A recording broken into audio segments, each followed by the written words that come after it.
Yeah, it was a while ago. I don't remember. It was quite some time ago now. Maybe time just flies when you're having fun. True.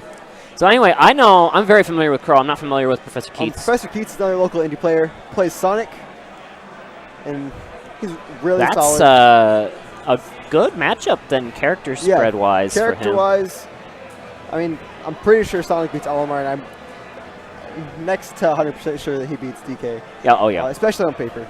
On paper, it's about for DK. If you're unfamiliar with DK, it's like the other super grappler. Like he. Oh yeah.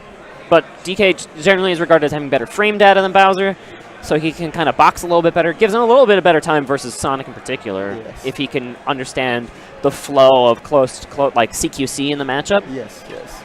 But it's still going to be very challenging if Sonic decides to play keep away. Some people say DK isn't quite as good just because of Ding Dong not having quite the window that the Bowser up throw up air has. But, all right, looks like we got a hand warmer coming up first. But we got Olimar coming out. Okay. I'm curious to see how Krow plays this matchup. I've heard players such as Static Manny regard this as Sonic's best matchup. Best? But that was a long time ago. That was like a Genesis 3. Okay. And so we're going to have Olimar coming into play, though. And the kind of style Olimar plays in regards to fighting Sonic, it's super tricky. Yes. Because Sonic just has so many active hitboxes that just disregard Pikmin. And he kind of loses the close-up war, too, with Sonic's aerials and everything else kind of beating Olimar out generally, I feel like. Sonic has fantastic aerials. Most people, when they complain about Sonic, they say, oh, spin dash, but his aerials are fantastic. Yeah. When Sonic's can, like, just short hop auto cancel up airs, and it can be very hard to deal with. That's something I feel like you see a lot when you watch people like Superhero Kells mainly. Like, she's my #1 when you watch her, and you just realize that Sonic is so good other than just spin dash. Mm-hmm. And Smashville here for game 1. We got Krow. He's not in a bad spot. He's only a little bit behind in percent. Attacking on this white Pikmin is good. However, good answer there from Keetz. Just getting the neutral air. See how that really easily clears off the Pikmin. Ooh. Barely getting that forward air out before Krow could forward smashing.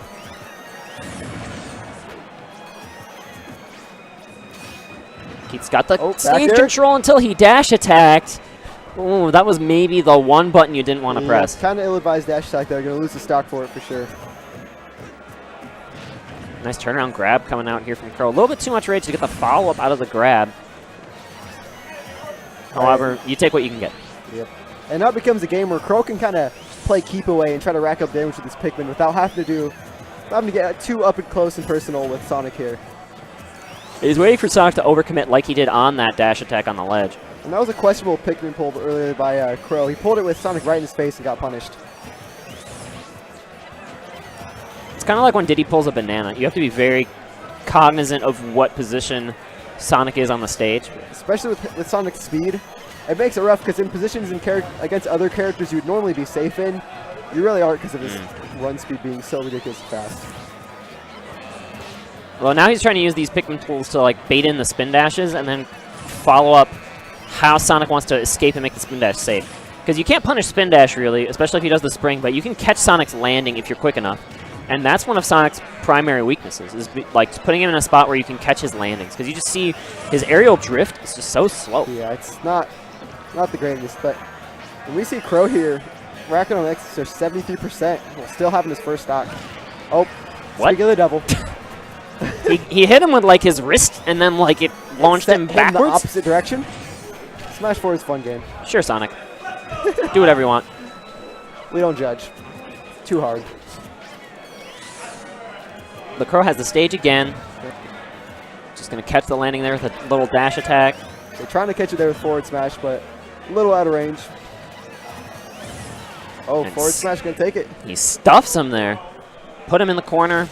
Sonic wanted to spin dash a little too much. Yep. Didn't cancel it anyway. Like you see 6WX do some of those spin dash cancels, like the floats. So he definitely was being a little greedy, trying to get a lot of those spin dashes in. So let's see. If you were Professor Keetz right now, what stage do you think you're going to try to take Krow to? If it weren't for the way he played, I would say Final Destination. But that, like, the way Krow played, it was just so linear. Like, you want some kind of platform. Especially to be able to land on, because I feel like Krow is sharking really well that set. And sort of just like waiting it out and waiting for landings like you were talking about.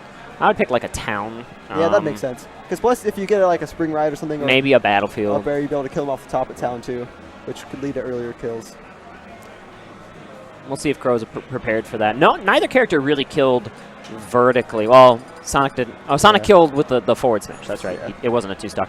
But he has the options. But also, you have to be worried about if you do go Town and City. Krow has a really good Donkey Kong, which can be pretty scary on Town and City. That is true. Having that vertical KO potential in your back pocket is super scary on stage select. Especially, yeah, because being able to counterpick with a character like Donkey Kong, or just having and you a hear good it there. array of characters can. I heard the Donkey Kong. I heard the button be pressed. Does that mean we're going to town? And this is fun because Crow's got a good Olimar. Don't get me wrong. Love his Olimar. Plays super well. But his Donkey Kong brings the hype, so let's go. It is hype. Let's go. All right, yep, in town. We look really smart right now, too. We do. We predicted all of this.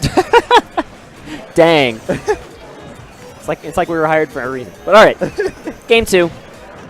Sonic can just run circles around Donkey Kong if he can't just keep his feet planted. And right now, this is exactly what Professor Keetz is trying to accomplish. Just the juggles left and right. Exactly what he was looking for in this counter pick. Trying to juggle in the air and just eventually maybe take him off the top if he gets lucky. All right, gets the back air out of the cargo up throw. Going for a second one. I was a little questionable on the spin dash landing there. He just grabbed him right out of it and was able to get another conversion. And Crow's looking for a pivot grab. But this might just be it. Oh. Right out of the window. Yep, barely avoiding it, but still gets up aired afterwards. All right, this is still scary here. This juggle has continued despite the fact that Krow didn't get the ding-dong. He added still 70%. Ooh. And there it is. Up tilt. Excellent conversion here from Krow. But Keetz has him cornered. And just said he gets out, but all right, running away from that giant punch.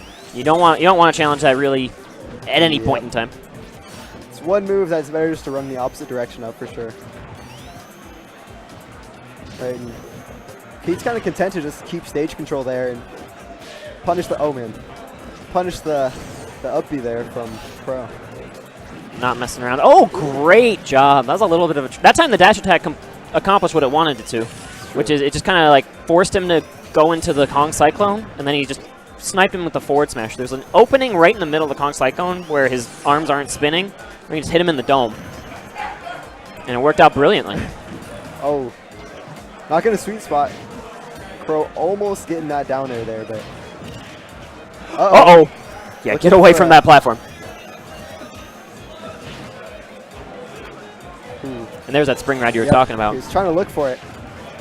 He's definitely feeling some pressure when to find a way to tack on some percent and take this stock soon for Keetz, because momentum is definitely in Krow's favor right now.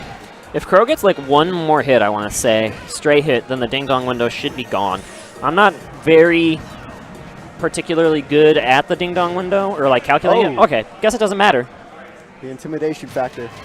That back air was really scary. to give Krow enough credit, it was a scary back air, and I guess Keetz must not have had his second jump. I think he air dodged super low, and at the point he already knew he was too low to up B back.